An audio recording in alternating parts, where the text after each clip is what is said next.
What's up, guys? We're Elijah Woods x Jamie Fine. And you're watching Stingray PausePlay.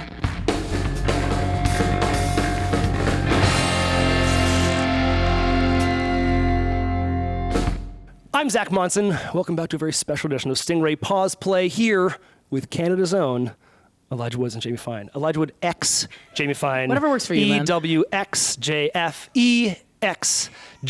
We just all of them. Just every single one. Decide. I'm so triggered. I feel so attacked. Branding 101 with Zach Monson. Just figure it out, guys, okay? The music is phenomenal. Pick a name. I'm just saying. Honestly, you pick it. How's So this? I will. So you guys met at school. One in the musical arts, one in the culinary arts. The story goes you heard her voice or a recording on a phone. You had to hunt it down. The rest is kind of magic and history made. What did you guys first bond over? How did the friendship happen beyond being musical collaborators? No, I think it was the first terrible EDM song that I sent James. We both kind of like started vibing on MSN Messenger. Not MSN Messenger, sorry. Wow, I was like Facebook Messenger, sorry. I don't know. I think it was just like that it was so relaxed, is that we could create content, create music, and just like laugh and have fun. And then the music was sort of like secondary, but then the music started kind of getting okay. So we were like, shit, we should actually like think about this. And when's the first time that somebody in your life told you that you were great at what you were trying to do? Still hasn't happened. Yeah, I was always really encouraged by my parents. So I would say my parents were the first people to be like, hey, like you're doing this and like this is turning out for you. It was interesting to see the validation that we got from being in the public eye, like with a TV show, because then sort of like a lot of people came to the front and being like, hey, you're really great at this, without sort of knowing what we did behind the scenes, which was really interesting for us. And it's one of those weird reflections on sort of like creativity or art in general, as people know you for a certain thing and they call you great without sort of knowing what you're doing behind the scenes, which is really interesting. I think for me, actually, I remember specifically, I was in high school, and one of my teachers, Ms. Dinny, she, I think I spoke in front of like grade 7s and 8s, and I was in grade like 11 or 12 or something. And after I spoke, she like came up to me and she was like, "You're gonna be on TV one day. Like you're gonna do something one day." And I was like, "Oh, what? Foreshadowing." But like it was the first time where like somebody had kind of approached me without like a conversation. They just watched me do something that I love and watched me be authentically me. Like that's what really gave me the confidence to be like, okay, like I think I'm doing something right. I think I'm doing okay, and I just need to keep doing it. You guys are so good at working together. You've kind of recently dabbled with working with other people, going to LA, all that kind of stuff. My favorite collaborator of yours, obviously I really want to talk about, Chad Kroeger. How did your relationship with Chad blossom into what it is now? So we actually have the same PR person, and she's been working with him forever, and has kind of wanted to introduce us for a while. And he heard, I think he heard Ain't Easy, and then we met him at the SoCan Awards. He heard James sing, and he was pretty blown away. And then he came to Ottawa, and we wrote a tune with him that I hope will come out because it's hilarious, and it's about Jamie and his girlfriends. Plural? Yeah. Oh no, both of your girlfriends. Both of your girlfriends. So your girlfriend and Chad's girlfriend. Yeah. I don't even have a girlfriend. I don't know what he was thinking. Yeah. He just called me and he's Hypothetical. like, I like girls and you like girls. I'm like, that's, keen observation, Tom. Song. Yeah. There's a song. I was like, all right. And he's like, we should write a song about it. I'm like, Yeah. hell yeah. So he flew down to, he was playing a show in Gatineau. So he came down, we did a studio session with him and it was epic. Like, it was hilarious. Beyond that, James got on stage and sang Rockstar in front of 30,000 trippy, people. yeah. And it Was that planned, or we had no idea. Did you puke before or after? After. First of all, why are you exposing me in this video? I literally we were just having so much fun side stage. Guy Fieri was there. Yeah, it was and wild. like we were all just kind of like, this is kind of like, I wouldn't say like the first cool thing that we did, but like the first like, this is a rock star moment. And so we were like side stage, and he introduces Guy Fieri to come up take a shot. He introduces me to come up take a shot, which I later found out was a rookie mistake, especially not eating that day. And it was tequila, trash. So then they pulled us on stage, and I sang it with them, and it was epic. And I got off stage and I was like, I'm gonna throw up immediately. So we asked the last artist that we had in to ask you guys a question. What's going on, y'all? I'm CJ Flemings, and my question for you guys is, if you guys had superpowers, what would it be? I think I want to fly. Yeah, flying would be fire. I wasn't sure, but I think flying would be pretty cool. You get really cold, I think, though. Oh, wear a jacket. Put a jacket on, man. You also live in Canada. Come on, man. All right, I'd flying in LA. Fly to Barbados, yeah. Really? I'd probably just get on a plane. That seems exhausting. Anyway, flying. Yeah, actually, flying would be pretty fire. You guys are fairly new to the industry, right? So you're not brand new, but you're still kind of making your way. What's the toughest part for you trying to break, to be a new artist, or even just as like human beings trying to navigate the music industry can be terrifying sometimes. How do you guys deal with that every day? It's a good question. Thank you so much, Elijah. Yeah. Hey, you're so welcome, Zach Validation. Monson. It's really interesting to kind of be thrown into like anything, I think, creatively as a job, because it's so introspective. It's so like, hey, let me take all my emotions and like write a song about it, or like talk about it publicly, or take something that you're feeling and turn it into something substantial. I think that's probably one of the toughest parts, but creating a divide between your work life or like what we do professionally and any sort of like personal life that you have is really, really tough. It's really, I think it's like all encompassing, and like we see it affect our relationship, we see it affect the relationships around us, and like that's probably one of the toughest parts for me especially.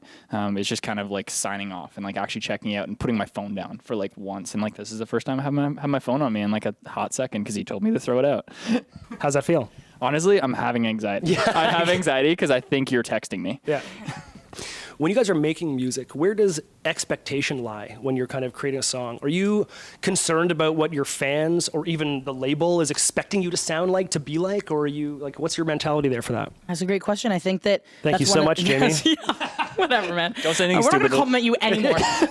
I think that for Elijah and I, that's one of the things that we just learned, and we just went through a really difficult, part in our career, I guess, of realizing that, we were chasing that hit, and we were chasing a follow-up to Ain't Easy, and what could be the next big song for us. And like everybody knows that like that's not how you write a hit, but when that's kind of where your headspace is, that's the expectation. when that is the expectation, it is really difficult. And I think that like, especially as writers, like we owe it to ourselves to stay as true to ourselves as possible when it comes to making the thing that we believe we were made to do, that product, which is music. And to lose sight of that felt really shitty, obviously. And we have to keep trusting ourselves and not let anybody else, steer us in a different direction. Yeah, it was strange for us too because we've been doing it behind the scenes for a while, and like that was all that it was. It was the songwriting, it was the art, it was whatever it was. And then we were sort of thrown into this public eye, and we were expected to deliver songs that are competing with hits, and we're like, all right, this is very interesting. Like,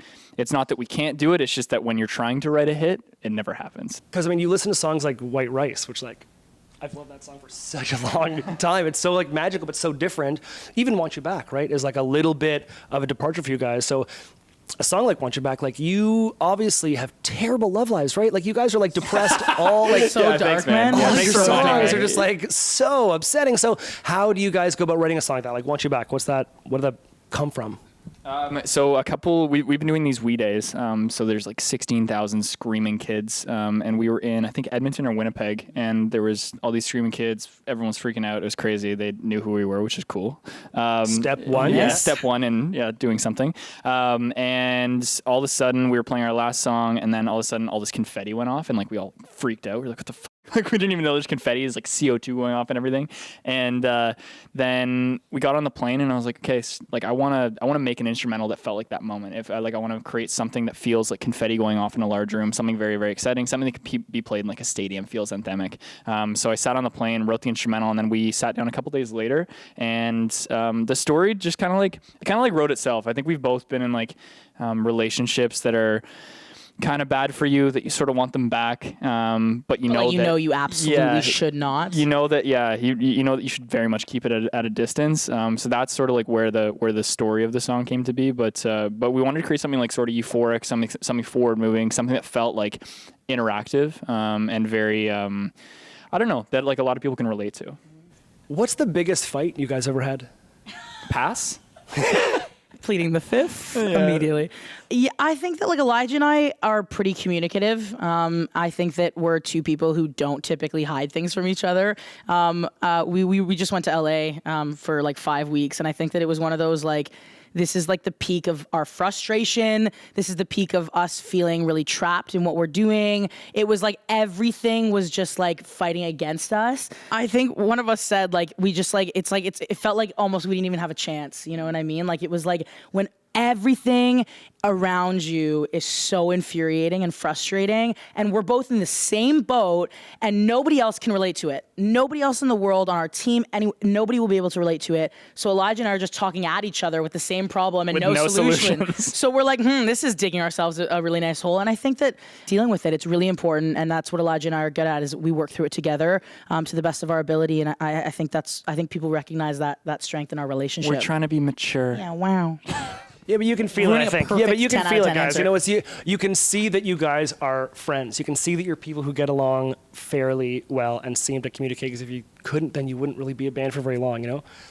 I love you guys. I think you're you. awesome as people. I think your music is exceptional. I think you really are one of this country's best acts right now, and I just can't wait for you to explode across the world. And just thanks for hanging out after such a long perfect. Thank you, man. time. I It know, just it's feels been like it's too been long. such a It's long been way too time long, bro. Yeah. leading up to this. You can hear Elijah Woods and Jamie Fine, EWXJF, whatever. Just, it's a name. Google it. They're going to change it again in a week anyway. It doesn't matter. You can hear Elijah Woods and Jamie Fine all over Stinger Music, like on Stinger Music Hit List. Jump on the mobile app, the web player, find the magnifying glass, search icon, type in, I'm going to say Elijah Woods, X, Jamie Fine. It's an X. It's not an ampersand. It's not the word and. There is an X. There'll always be an X. I assume whatever you change it to, there'll be an X. Correct. Can Find confirm. it. Get the whole list of channels we play music on. We'll see you next time, guys. Bye.